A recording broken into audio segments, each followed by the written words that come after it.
Hello everyone, this is Frequency Bone Summer Music Connection 12, Music and the Natural Worlds, Video 5. And I'm calling Video 5 today, working with laws of nature. Laws of nature govern everything. And it's a very big topic. Many people have written about it, going back to ancient scriptures in India. Aristotle, think of Newton, all these people throughout history are working and finding out how nature works. And in this approach, we're going to be very free, open, unworrying, childlike in our discovery. This is very important.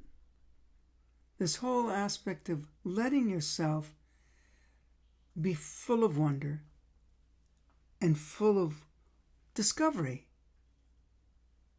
and playing with things. You talk about let's get together and play. Now, I've done that with people. Okay, let's play some duets. And I'm really thinking about the word play here. Every time I play with someone, I'm thinking, okay, the red light is on. Time to record and play perfectly. I'm not thinking that. I can't have my life governed by that. Even when I was playing all the time in the Empire Brass Quintet, and the Boston Symphony and Boston Pops, even when the red light went on there, yes, it brings you like to try to summon all of the best of you together. I understand that. And I tried to do that as best as I could, and I think successfully. But I never wanted to lose the element of play. And not just playing like goofing around play, but that feeling of freshness, wanting to say something.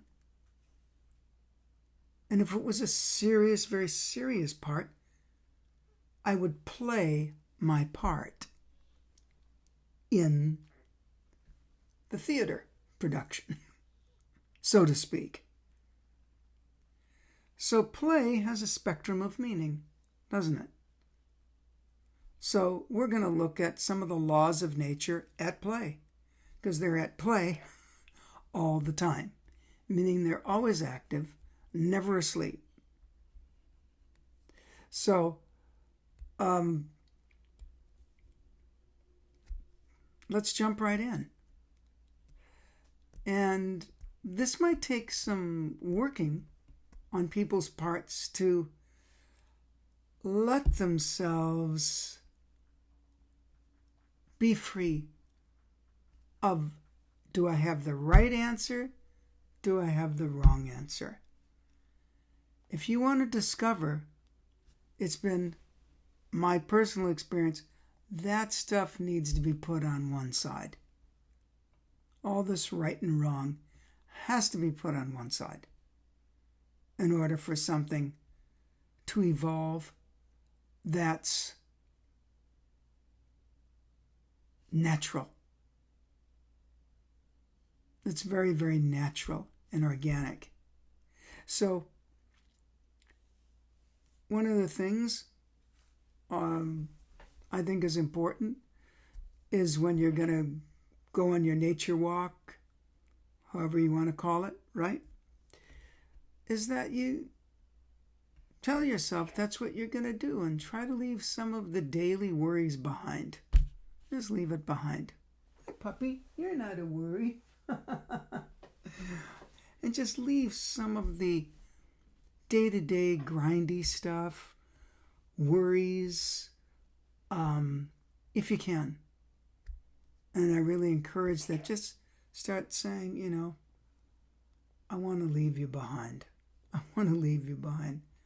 Just let me have a rest and go out and look at the plants and look at the flowers and look at the trees and look at the sky and look at the clouds and just kind of feel them and get you out of the way.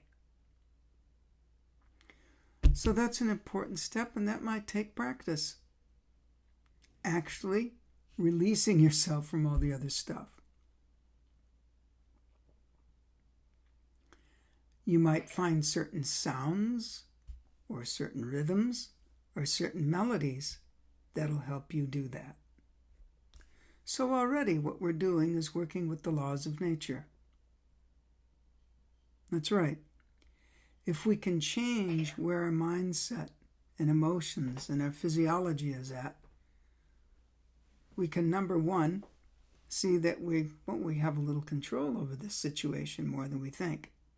We just don't have to be some automatic robot that just processes all the stress thrown our way. And that we do have some say. And if this is built into our second overlay, our mind, and our attitudes, this is going to be very useful not only for playing our instruments, but for all of our life. So, as we're making our way to this field or this forest or a lakefront, whatever it may be for you, free up.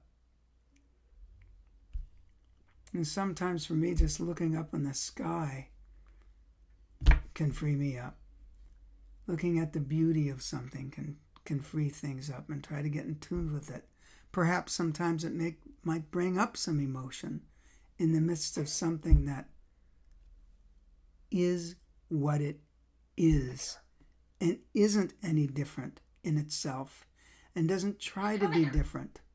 Yes, that's right. And in the midst of that purity, we can maybe feel parts of ourselves that aren't so balanced, shall we say. So let's look at something. We have these three things, which is the tripod of music. Rhythm, pitch, and timbre. Rhythm, pitch, and timbre. And when we're looking at a plant, an animal, a rock, let's say when we're out, or the sky. Atlantis, honey, come on. Shh. Come on, puppy.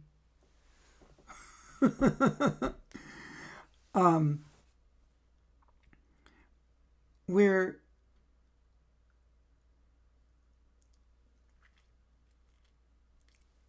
in a presence of another life, and sound might naturally come to us.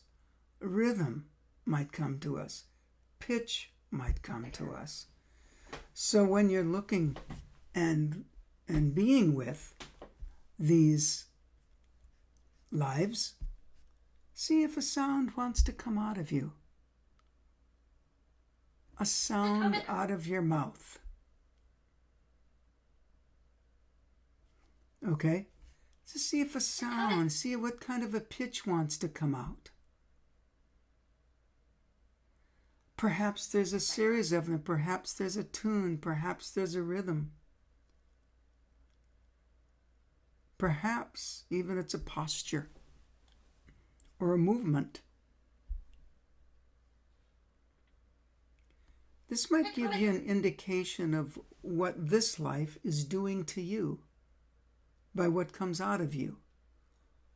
And or it might give you some feeling about that life itself. It might change on another day because you might be feeling another aspect of it, or you yourself might be feeling different. So there's a call and response, and that is one of the laws of nature.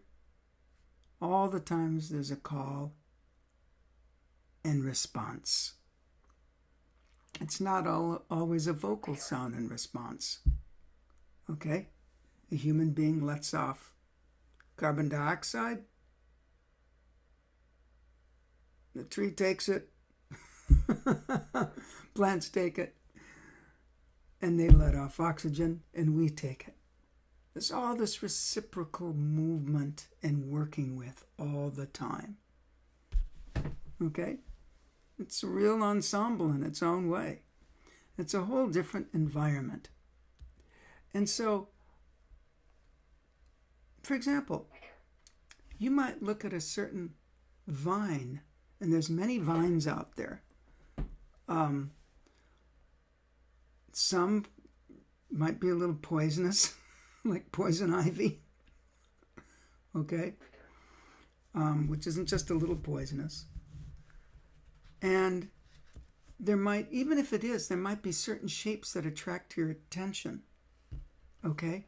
And I can see certain plants almost doing this. It almost looks like the leaf, how it comes from the stem, almost looks like a hand extending itself. And in that movement, you might think, oh, that's almost like a phrase, just the way it looks. Let alone if wind comes by and starts moving it in a certain kind of way, it might have its own rhythm. Some leaves might shimmer. Some might sweep like this. Some branches might kind of have a slower movement and then a shimmer of the leaves. So, the laws of nature, in the simple looking at it, you can imagine being 4 years old and go, that tree's big. Look at that little flower. That one's really wide. This thing's very thin. And all that time, what you're really saying is that there is a law of two. Right? There's a law of two. Opposites, apparent opposites, duality. But that'll take you into so many different locations. Just being that simple. And you say, oh, well, this berry is blue and that berry is orange. And then you ask yourself, a 4-year-old asks their parent, can I have one of those? The parent really, really, really better know what they're doing. Because some of those berries might be the real wrong thing to eat. So I suggest until you really know your plants, you just don't pick up berries and start eating them. Okay? Not a good idea. So, but this is the whole thing. Think how many people had to go through the law of two of, wow, this is good. I feel good from it. I feel pathetic and sick from it. So some things cure and some things can inflict. Now what's interesting, and there's one clear example in my mind, and I had many, but sometimes, for example, if you take poison ivy, which to most human beings, most by majority, can really get affected by it. Very, very uncomfortable. But right near it, many times right next to it, is what's called jewelweed, which is a cure for poison ivy and other things that might sting. Isn't that interesting? And that happens a lot. So we all know from playing our instruments, and here's when we can tie our instruments into it, is that there's a balancing going on. Someone says relax. And so it's easy to go to the opposites. Tight, sometimes to relax. If we let ourselves just totally relax, take a hot bath or something, or a massage, and just get yourself, or if you know how to do it with your mind or certain movements, and you get relaxed, you might say, wow, I'm almost so relaxed, I can't play supported. Then you have to find your way up to the balance point where you feel relaxed, but you don't feel like a bowl of jelly without strength and support. So it's easy sometimes to go to extremes, and then we can find a way to some middle ground. Some people's middle ground, meaning the maximum point might be 60% firm, 40% relaxed. Because you just can't be totally relaxed. That's impossible. All right? If you're looking even at the embouchure itself, it just can't all be. It has to have its function. Some things need to be firmer. Some things need to be less firm and more supple. If it's too tight, you're going to not be doing too well on a few areas of playing. Probably not a lot of range, probably not a lot of flexibility. It could affect the sound production that you want. So these are things to find in the play box of working with our instrument. And perhaps building up certain connections with certain rocks and minerals and plants and flowers and, trunks of trees and the wind and the sky and all these things and animals in nature. You might find yourself being able to connect to one of those things and their vibes and have that move through you while you play certain things. And you might find, wow, just having your mind on something like that takes you off maybe your over harsh judgment and worry about how you're sounding, or over preoccupation with, is it technically good? That it frees that up so your automatic systems can work, because your mind is occupied with something that's nourishing and it's from a different part of your brain. Now, for example, there's people with certain kinds of slide technique, right? And some of their slide technique might be very fluid. I don't know, this microphone's a little close, but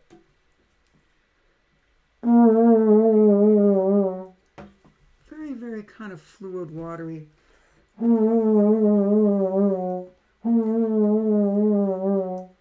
Some people might want some, that was all glist, by the way, in case it wasn't obvious.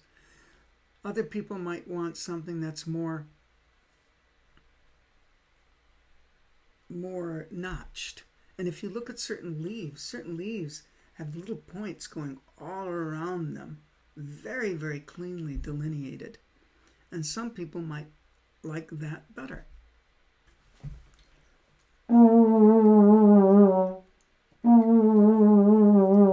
Stopping at certain points.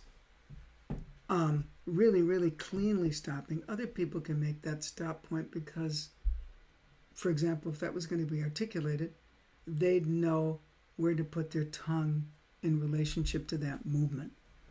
But yeah, you can look at, is someone's movement very, very fluid, very watery? Are some people's movement a little bit more mechanistic in a sense? Maybe more spiky, but still can be very good for them. I actually saw a person slide once, and it looked like the way they changed position, almost, it was beyond water. It was like air. It just looked like air moving, which certainly must be very freeing and not cause a lot of tension. So you can ask yourself, looking even at the level of your slide, is it moving like fire? Even if something's very slow? Is it moving like it's just on air? Or is it moving through water? So we start playing with different sets of resistances because everything is different. Every person is different. All right? And so, depending on where your resistances are, you might need corresponding, what would appear to be opposite things to balance it out. This is only to give some thoughts to the journey of you building a relationship with nature. Okay? And to be childlike about it. You know, we've been doing a lot of work on air, which I guess is a real important thing for wind players. And air, you know, I ask myself this question. Here's a contemplation. Can you hear wind or air alone?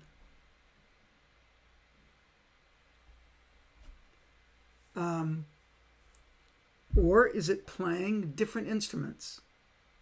Instruments like water, grass, sand, leaves. You see what I'm saying? So, if there's a gentle wind going by and it's blowing against a stream, it's going to have a certain look and a certain sound compared to if it's going across some grass. And I think I've brought this up before at other times. So are you actually hearing the wind, or are you hearing that which the wind is blowing on? Or both? To have three, you need two. And so one is rubbing against the other one, and boom, you have a certain what's called resonance. And that's why when you're trying to communicate with these lives, okay, and you come up with a rhythm or a sound or a timbre when you're dealing with them, you're actually resonating something between the two of you. So it really can line up with resonance. Resonance. And depending on what kind of person one is, for example, in working our own air, if I'm just thinking warm air, sometimes it moves too slowly for me because I have a tendency to move air. I can move air very fast, or I used to be able to. But when you move air very fast, very, very fast as I used to move it through, I really doubt that was warm air coming through. Starts going like that. When you start going,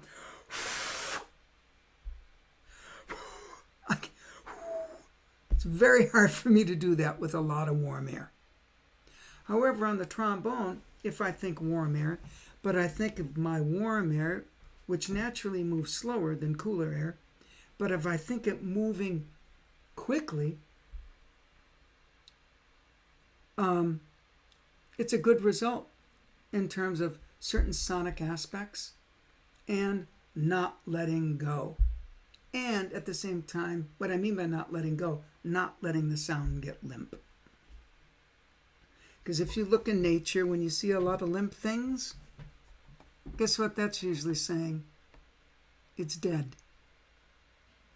And so depending on what we're thinking about when we're playing, the reason why we're playing, and what we've discovered about our first overlay system,